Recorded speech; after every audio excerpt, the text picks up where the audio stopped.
करते हैं। बिल्कुल। सूर्य हमारे सौर मंडल का केंद्र।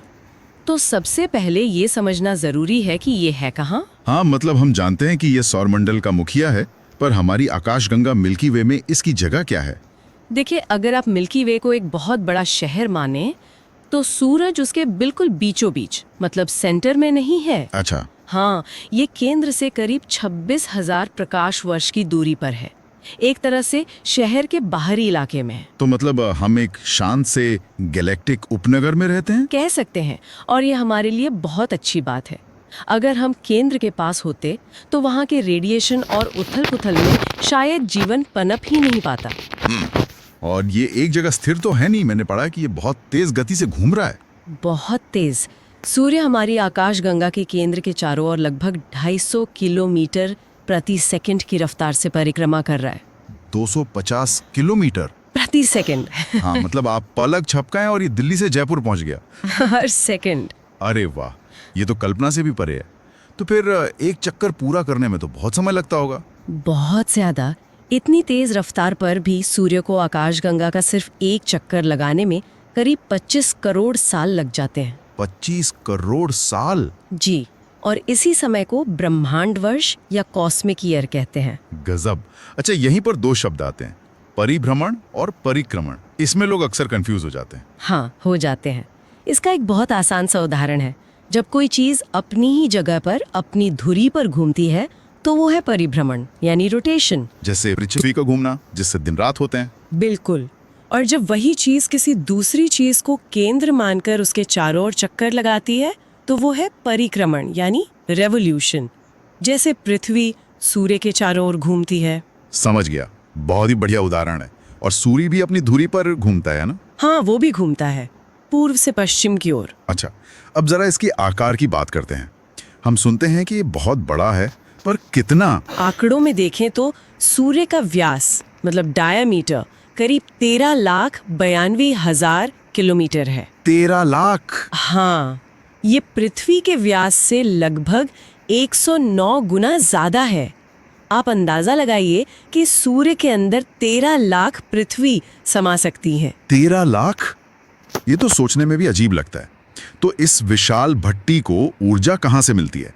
ये अरबों सालों से जल कैसे रहा है? इसका जो पावर सोर्स है वो है नाभिकीय संलयन, न्यूक्लियर फ्यूजन। Nuclear fusion? हाँ, मतलब सूर्य के केंद्र में, जिसे हम कोर कहते हैं, वहाँ दबाव और तापमान इतना ज्यादा है कि हाइड्रोजन के परमाणु आपस में जुड़कर हीलियम में बदल जाते हैं। हाइड्रोजन मिलके हीलियम बनाता है तो थोड़ा सा द्रव्यमान ऊर्जा में बदल जाता है। सूर्य हर सेकंड में लगभग 40 लाख टन पदार्थ को ऊर्जा में बदल रहा है। 40 लाख टन हर सेकंड? जी, इसीलिए इसमें ज्यादातर हाइड्रोजन और हीलियम ही है। करीब 71% हाइड्रोजन और 26.5% हीलियम। तो चलिए अब जरा सूर्य के अंदर की सैर करते हैं। इसकी जो परतें हैं उनके बारे में बात करते हैं। जरूर। तो सूर्य की संरचना को हम 6 भागों में बांट सकते हैं, 3 अंदरूनी और 3 बाहरी। तो शुरुआत सबसे अंदरूनी हिस्से यानी कोर से करते हैं। कोर, ये सूर्य का पावर हाउस है। यहीं पर सारा नाभिकीय संलयन होता है। यहाँ का तापमान करीब 1.5 करोड़ डिग्री सेल्सियस है। 1.5 करोड़ डिग्री? हाँ, और इस तापमान पर कोई भी चीज ठोस, द्रव या गैस नहीं रह सकती।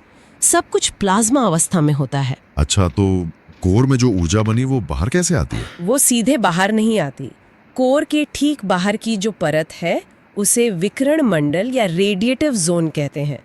यहाँ से ऊर्जा फोटोन के रूप में आगे बढ़ती है। फोटोन मतलब प्रकाश के कण? हाँ, लेकिन ये जोन इतना घना है कि एक फोटोन को इससे बाहर निकलने में 1 लाख साल से भी ज्यादा लग सकते हैं। 1 लाख साल?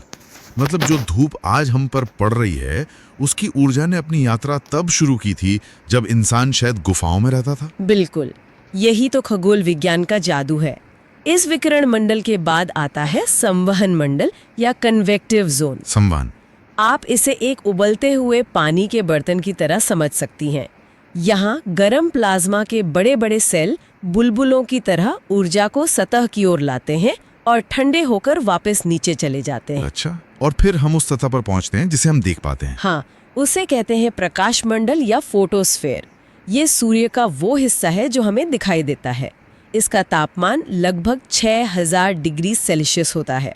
और मैंने सुना है कि इसी परत पर कुछ काले धब्बे दिखते हैं, सौर कलंक या सनस्पॉट्स। सही सुना। ये असल में काले नहीं होते, बस आसपास की सतह से थोड़े ठंडे होते हैं, इसलिए काले दिखते हैं। इनका तापमान करीब 1500 से 4000 डिग्री सेल्सियस के बीच होता है। मतलब ये भी बहुत गर्म है, बस तुलना में ठंडे हैं। बिल्कुल। और इनकी संख्या घटती बढ़ती रहती है। लगभग 11 साल का एक चक्र होता है जिसे सौर चक्र कहते हैं। अच्छा, अब प्रकाश मंडल के ऊपर क्या है? सूर्य का वायुमंडल? हाँ, प्रकाश मंडल के ठीक ऊपर की परत है वर्णमंडल या क्रोमोस्फियर। इसे सूर्य का वायुमंडल भी कह सकते हैं। यहीं से सौर ज्वालाएं निकलती हैं ना, सोलर फ्लेयर्स। एकदम सही। ये सूर्य की सतह पर होने वाले बहुत शक्तिशाली विस्फोट होते हैं जिनसे बहुत ज्यादा ऊर्जा लपटों के रूप में निकलती है। और जब ये ज्वाला पृथ्वी तक पहुंचती है तभी वो खूबसूरत अरोरा लाइट्स दिखती हैं। जी, जब इन ज्वालाओं से निकले कण पृथ्वी के वायुमंडल से टकराते हैं तो घर्षण से रंगीन रोशनी पैदा होती है। उत्तरी ध्रुव पर इसे ऑरोरा बोरेलिस कहते हैं और दक्षिणी ध्रुव पर ऑरोरा ऑस्ट्रेलिस। बिल्कुल।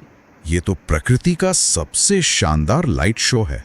चलिए अब सबसे बाहरी परत पर आते हैं, कोरोना या किरीट। ये सूर्य की सबसे बाहरी परत है। इसे सूर्य का मुकुट भी कहा जाता है। लेकिन ये हमें रोज क्यों नहीं दिखाई देती? क्योंकि सूर्य की अपनी चमक के आगे ये बहुत धुंधली होती है। इसे देखने का एकमात्र मौका होता है पूर्ण सूर्य ग्रहण के समय। अच्छा, जब चांद सूरज को पूरी तरह ढक लेता है तब जो रोशनी का छल्ला दिखता है वो कोरोना है। हाँ, वही दूधिया रोशनी वाला छल्ला कोरोना है। और इसका सबसे बड़ा रहस्य है इसका तापमान। हाँ, मैंने भी इसके बारे में पढ़ा है। ये बहुत अजीब है। बहुत अजीब।